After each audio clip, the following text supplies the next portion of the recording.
Well, it's Wednesday. That means it's Q&A time here on OTRSCentral. Thanks to you guys that submitted your questions. You want to know how to do so? Check out the description box. I lay it all out for you on how to get it done. Let's do today's Q&A, shall we? Alrighty, let's get started. Mr. Tuxedo asks, are there any WWE executives who you feel honestly deserve their position? Um, to be fair to the executives of WWE, I'm not there. I don't see all the inner workings of the company. I don't know who does what when. So, from that standpoint, it's kind of hard to evaluate. From the outside looking in, based off of the information we get with their quarterly conference calls, what have you, the overall performance of the company, you would probably say there are some executives that don't deserve their position. As far as specific ones, I think Triple H is okay where he is. Frankly, I don't think Stephanie McMahon deserves her position. I think her being in charge of creative as long as she was, I think was disastrous for the company. You know, in a corporate world, the worst thing that happens is you get somebody that surrounds themselves with yes people and doesn't ever want to be told that they're wrong. And to me, that's kind of how Stephanie McMahon presents herself in terms of her leadership style, as somebody that frankly never wants to be told they're wrong, when a lot of times that's exactly what you need to hear. So when I look at her, I really don't think she deserves as high of a position in the company that she has. Is it just solely because of her name? Surely it doesn't hurt. Maybe Kevin Dunn as well, because I mean, I look at it, you know, he's in charge of television production, what have you, and the product has become very stale in its presentation and its production, and you know, he's overseen a huge ratings decline over the past decade plus. It just makes me really wonder, what the hell is this guy doing? And you know, those would be a couple executives that kind of stand out to me. As far as Vince, whether or not he deserves his position, you know, he's the one that's run the show for so many years. So yes, he probably deserves his position, at least for now. If the company continues to produce and perform the way that it has, not so much. At D_Rizzle, which match was more deserving of being just a singles match at WrestleMania? Rock versus Triple H at WrestleMania 16 or Cena and Orton one-on-one at WrestleMania 24. I think Rock Triple H at WrestleMania 16, because those were the two guys that were really carrying the company when Austin was gone, and I thought it was kind of stupid the way that they made that match a four-way, where it was basically the four McMahons against each other. You just happened to have Rock, Triple H, The Big Show, and Mick Foley involved. So I think that one should have been a one-on-one WrestleMania match, Rock versus Triple H. Buried by God asked, do you think Vicky Guerrero deserves to be inducted to the WWE Hall of Fame sometime in your life? Sure, why not?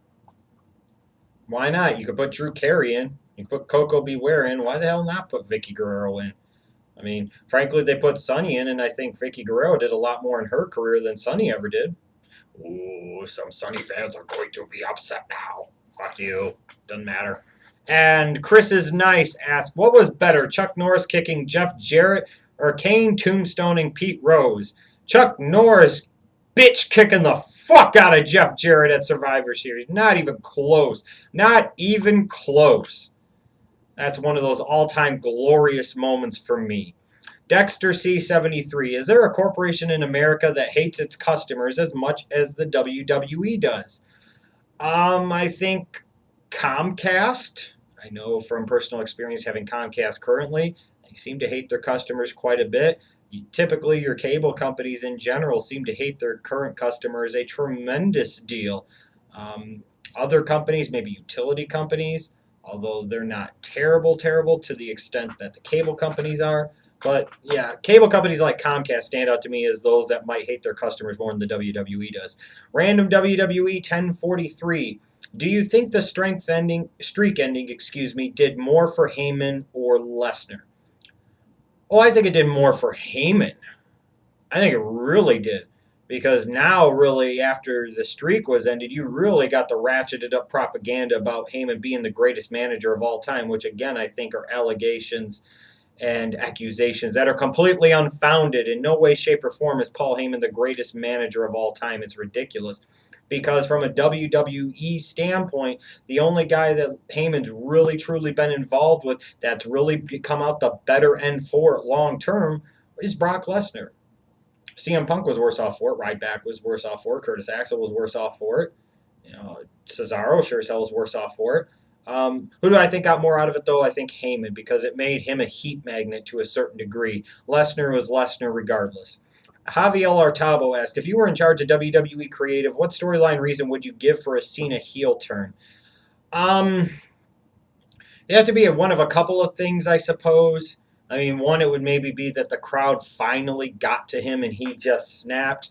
Number two would be that he's going off to make movies and he's eventually going to leave anyways and everybody knows it. So you might as well do a fucking Hollywood gimmick with him. That would have the potential to work tremendously well for John Cena and the WWE. And if there was a point in time where he did decide to go Hollywood, they can't keep him face the entire time. They would have to do that. They would have to, I would think. Other ways you could do it is if he had a friend that he was closely aligned with that all of a sudden got something that Cena really wanted, or he beat Cena, that would be a good impetus for. Maybe also if there was a young up and comer that everybody was talking about, like he's the next Cena or he's better than Cena, and Cena gets jealous. Cena doesn't like the spot, both storyline and in reality. Those are some ways you could make a path for an effective Cena heel turn, in theory. At KCCO_UK. Keep this in mind though. Technically, based off of the dynamics involved, Cena is the heel. Just think about that. KCCO_UK. Who's your favorite wrestler in today's WWE? I think this is a problem for me watching the WWE is I don't have that one guy. There are guys that I like, guys like Wyatt, guys like Cesaro, but there's not like that one guy that really truly stands out above the crowd. There's not that one guy that you could say, oh, that's Schleg Daddy's guy right there. I mean, so often when I get behind somebody, just when I really start to get invested in somebody, then the WWE seems to yank the rug out from under them. They kind of give my guys the anti-Smokey treatment, if you will. So, favorite wrestler, yeah, I don't really know if I have one. Maybe, just maybe, because of sentimental reasons, I would argue Mark Henry.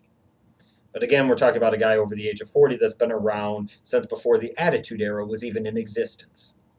Real Ziggy 23 asked, do you think Christian would have been better off in TNA? Well, to be fair, he was in TNA for a couple of years, and I thought they did some good things with him. But if you're talking about for the bulk of his career, from a character standpoint, being the big fish in a smaller pond, perhaps, from his pocketbook and bank account standpoint, no, he was better off in WWE, and I'm sure he'd tell you that as well. The Doctor_2012 asked, who do you think the WWE will choose to headline the next Hall of Fame induction ceremony? I would probably go with Sting. That would be one. The Rock maybe would be the other one. Savage hopefully would be the third one. Ooh, could you imagine that Hall of Fame class with those three names? Macho Man Randy Savage, The Rock, and Sting. No Hall of Fame class in WWE history would have three headliners that quite match up to that list right there, period. I defy you to prove me wrong in the comments. Think about that. Savage, Rock, Sting. If Taker was truly going to retire, then personally I think that he should be the headliner of headliners for 2015, but I'm not sure he's done just yet. Burn Notice 3216. If I took a shot of vodka every time WWE mentioned $9.99 on Raw this week, would I be able to type this comment? What's that, 40-something shots? You'd be lucky to be alive. If you were able to type that comment, more power to you. That means you probably could really hold your alcohol. Incredible. The Urkinator. Heard from you in a while. Who would win a Super Bowl first, my Eagles or your Bears? Oh, your Eagles. History's not been kind to the Philadelphia Eagles when it comes to the Super Bowl. They've only made it twice and lost it both times. But if I'm looking in terms of organizational arcs and which team is more closely, headed up that upward slope towards making a Super Bowl and perhaps winning it, your Eagles are going this way, and in my opinion, my Bears are going this way. So I'll definitely go with your Eagles. I like their quarterback better. I like their offensive scheme a little bit better. I like their weapons overall a little bit better. I know, oh, shut up. That's about all they have in Forte. and Bennett when he's not getting suspended, I guess. But I like a lot of things about the Eagles. I think they're arcing upward, and the Bears are arcing downward. And Delzinski closes out this Q&A by asking, do you like the idea of option C in TNA, or does it simply just devalue the X division with a cashing in option? I don't know how it really devalues the X division, because in order to get that world title shot, you had to be the X division champion first. Furthermore, you know damn good and well that the X division is not the same as the world title, and anybody with the brain that had that X division title, you would think, would want to bypass that secondary title to go have a shot at the top prize. It would be like in WWE, if you're a long reigning intercontinental champion, but they come up to you and they say, you can keep the IC title, or you could risk it all, cash it in, surrender the title for a shot at the WWE World Heavyweight Championship, the bigger prize, the biggest prize in the company. You're going to take that chance, you would think, and you would sit there and cash it in. That belt being understood that it is below this belt, but it's a stepping stone. It's a part of the process to getting to that point. I don't think option C devalues the X division at all. If anything, it helps it, especially because they build Destination X around the X division and option C. So no, I dispute that it devalues the X division in any way, shape, or form. Thanks again to all of you that submitted your questions for this Q&A. Remember, do Q&As Monday, Wednesday, Friday on this channel. Check out the SummerSlam review series that is well underway on this channel, and make sure you stay tuned all and weekend too, for that matter, long, for more great content for me, the Schleg Daddy, here on this great wrestling channel, OTRS Central.